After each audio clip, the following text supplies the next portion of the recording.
मैंने भी अपनी बाहों को आर्यन की कमर के चारों ओर कस लिया था, पर जब मुझे ऐसा लगा कि आर्यन आगे भी कुछ करने की कोशिश कर सकता है, तो मैंने उससे धीरे से कहा, आर्यन प्लीज दरवाजा बंद कर दो। मेरी बात सुनकर आर्यन हंसते हुए बोला, इस समय यहां कौन आएगा? मैंने धीरे से मुस्कुराते हुए कहा, फिर भी तुम दरवाजा बंद कर लो ना प्लीज। आर्यन ने मुझे छोड़ा और दरवाजा बंद करने चला गया। वापस आकर उसने फिर से मुझे अपने पास खींच लिया और जैसे वो मुझे अपनी बाहों में भरने लगा, तो मैंने धीरे से कहा, आर्यन लाइट भी बंद कर लो प्लीज।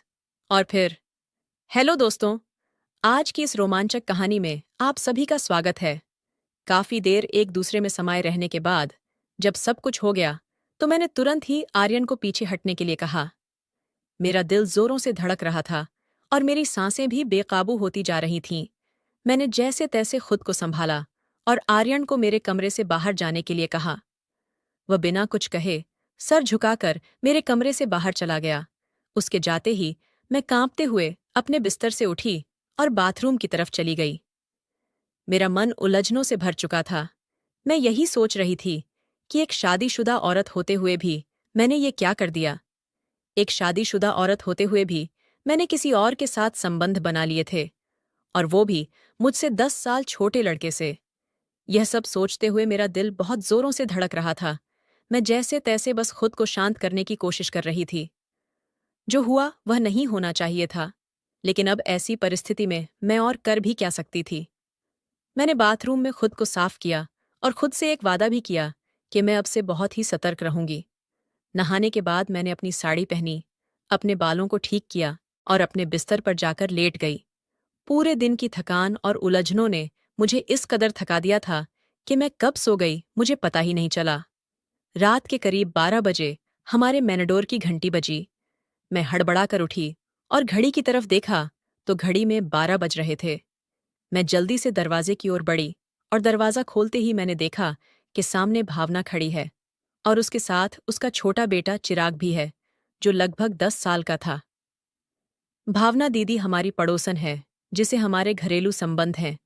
मैंने हड़बड़ा कर पूछा, भावना दीदी, आप इतनी रात को यहाँ क्या कर रही हो? सब ठीक तो है ना?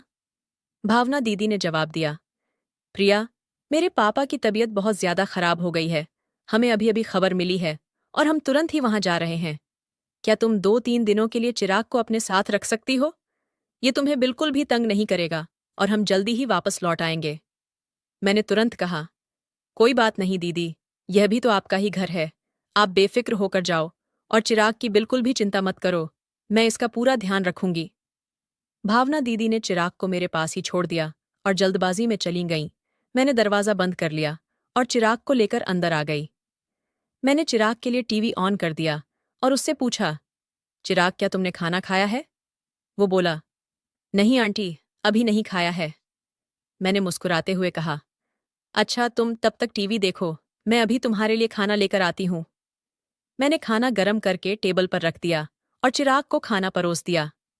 चिराग खाना खाने लगा और मैं भी उसके पास वाली कुर्सी पर बैठ गई। आर्यन ने अभी तक खाना नहीं खाया था और मैं खुद उसे बुलाने नहीं जाना चाहती थी। मुझे पता था मैं उससे आंखें भी नहीं मिला पाऊंगी। मैं यही सोच रही थी कि जो कुछ भी हुआ उसमें किसकी गलती थी, मेरी गलती थी या फिर आर्यन की गलती थी। कुछ देर बाद मैंने आर्यन के कदमों की आहट सुनी और उसके कदमों की आहट सुनकर मैं अपने विचारों से बाहर आ गई। मैंने बिना उसकी ओर देखे उससे कहा, आर्यन तुम भी खाना खा लो, मैंने खाना गरम कर दिया है। वो मेरे बगल वाली कुर्सी पर ही बैठ गया और चुपचाप खाना खाने लगा। मैं भी खाना खा रही थी, लेकिन मेरी नजरें बार बार आर्यन की तरफ जा रही थीं। मैं यही सोचती रही कि एक शादीशुदा औरत होते हुए भी मैंने ये क्या कर दिया। आर्यन ने खाना खाते हुए मुझसे पूछा, ये बच्चा कौन है? मैंने बिना आंखें मिलाए उसे जवाब दिया, ये भावना दीदी का बेटा चिराग है। उनके पापा की तबीयत अचानक बहुत खराब हो गई है, इसलिए वो उनके पास गई हैं और चिराग को हमारे पास छोड़ गई हैं। इसके बाद हम दोनों के बीच कोई बात नहीं हुई और आर्यन खाना खाकर अपने कमरे में चला गया। मैंने सारे बर्तन उठाए और किचन में रख दिए, फिर चिराग को लेकर अपने कमरे में चली गई और दरवाज़ा अंदर से बंद कर लिया। मैंने चिराग को अपने साथ ही लिटा लिया, क्योंकि वो एक छोटा सा बच्चा ही तो है। अगर मैं उसको अलग लिटाती तो शायद रात में उसको डर लगने लगता। चिराग मेरे बेड पर ही लेटा था और जल्दी सो भी गया, लेकिन मैं जाग रही थी। शाम की थोड़ी देर की नींद के कारण अब मुझे नींद नहीं आ रही थी। आज का दिन मेरी जिंदगी में एक नया मोड़ ले आया था। मेरे दिल और दिमाग के बीच लड़ाई चल रही थी। दिल कह रहा था कि आज जो भी हुआ है वह सही हुआ है, जबकि दिमाग इसे गलत ठहरा रहा था। मेरा दिल तो यही भी कह रहा था कि एक शादीशुदा औरत होते हुए भी मैं एक अधूरी सी जिंदगी जी रही थी, और अगर किस्मत ने मेरे लिए कोई रास्ता खोला तो इसमें क्या बुराई है। मैं अपने इन्हीं ख्यालों में खोई हुई थी कि अचानक से मेरे कमरे के दरवाजे पर दस्तक हुई। घर में मेरे और चिराग के अलावा सिर्फ आर्यन ही था, तो इसका मतलब दस्तक देने वाला आर्यन ही हो सकता था। मेरा दिल फिर से तेजी से धड़कने लगा था। मैंने चुपचाप लेटे रहने की कोशिश की, लेकिन दस्तक फिर से हुई। मैं यही सोच रही थी कि कहीं चिराग जाग न जाए, और यही सोचकर मैंने धीरे से उठकर दरवाजा खोल दिया। सामने आर्यन को देखकर मैं थोड़ा सा चौंक गई और उससे पूछा, अब क्या है, तुम यहां क्यों आए हो? आर्यन ने धीमी आवाज में मुझसे पूछा, क्या मैं अंदर आ सकता हूं? मैंने कहा, नहीं, बिल्कुल भी नहीं, तुम जाओ यहां से। और इतना कहकर मैंने दरवाजा बंद कर दिया। मेरी सांसें तेज रही थीं और मेरे दिमाग में कई सवाल उठ रहे थे। मैं सोचने लगी कि ये अंदर क्यों आना चाहता है? क्या वो फिर से मेरे साथ कुछ गलत करना चाहता है? नहीं, ऐसा नहीं हो सकता।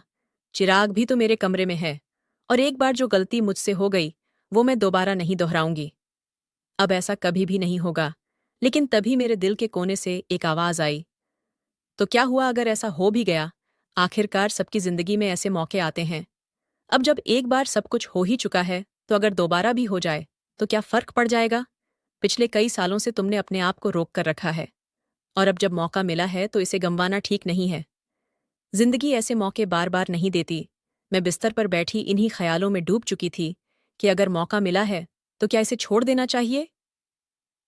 आर्यन तो अभी जवान है, उसकी जिंदगी में तो ऐसे मौके और भी आएंगे, लेकिन मेरे लिए, मेरे पास तो बस यह एक ही मौका है। क्या मुझे अपनी जिंदगी जीने का हक नहीं है? मैं इन्हीं विचारों में उलझी हुई थी। मेरे दिल और दिमाग के बीच जंग हो रही थी। आखिरकार मेरे मन की आवाज ने मेरे दिल की आवाज पर जीत हासिल कर ली। मुझे आर्यन के प्रति अपने पिछले व्यवहार के बारे में सोचकर अफसोस सा होने लगा। मैंने उसे बहुत ही गुस्से से अपने कमरे से भगाया था, और इस बात का मुझे बहुत ही दुख हो रहा था। मैं मुस्कुराते हुए अपने बिस्तर से उठी और अलमारी में से एक आकर्षक लाल रंग का जोड़ा निकालकर पहनने का विचार किया, और फिर बाथरूम में जाकर कपड़े बदल दिए। कपड़े बदलने के बाद मैं अपने कमरे में आई, और कमरे में आकर मैंने अपना हल्का फुल्का सा मेकअप कर लिया। मैंने अपना लाल रंग वाला जोड़ा पहन लिया था और ऊंची हील वाली सैंडल भी पहन ली थी। मैं बहुत ही सुंदर लग रही थी, और मैं यह सोचकर मुस्कुरा रही थी कि अगर आर्यन मुझसे नाराज भी हो गया होगा तो वो मुझे इस तरह देखकर बहुत ही खुश हो जाएगा। मैंने देख लिया था कि चिराग गहरी नींद में सो रहा है। मैंने धीरे से अपने कमरे की लाइट बंद कर दी और दरवाजा बंद करके सीढ़ियों से ऊपर चली आई। मेरा दिल जोर जोर से धड़क रहा था। जब मैं ऊपर पहुंची तो मैंने देखा कि आर्यन के कमरे का दरवाजा खुला हुआ है, और अंदर से हल्की हल्की रोशनी बाहर आ रही है। जब मैंने अंदर जाकर देखा तो आर्यन वहां नहीं था। तब तक मुझे पीछे से किसी के कदमों की आहट सुनाई दी। जब मैंने मुड़कर देखा तो वहां आर्यन खड़ा था। जब आर्यन मेरे करीब आया तो मैंने झिझकते हुए पूछा, तुम अभी तक सोए क्यों नहीं?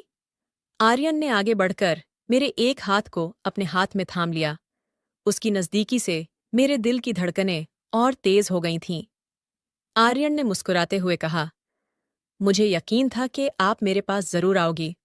और इतना कहकर उसने मुझे अपनी तरफ खींच लिया। मैं बिना किसी प्रतिरोध के उसके पास चली आई।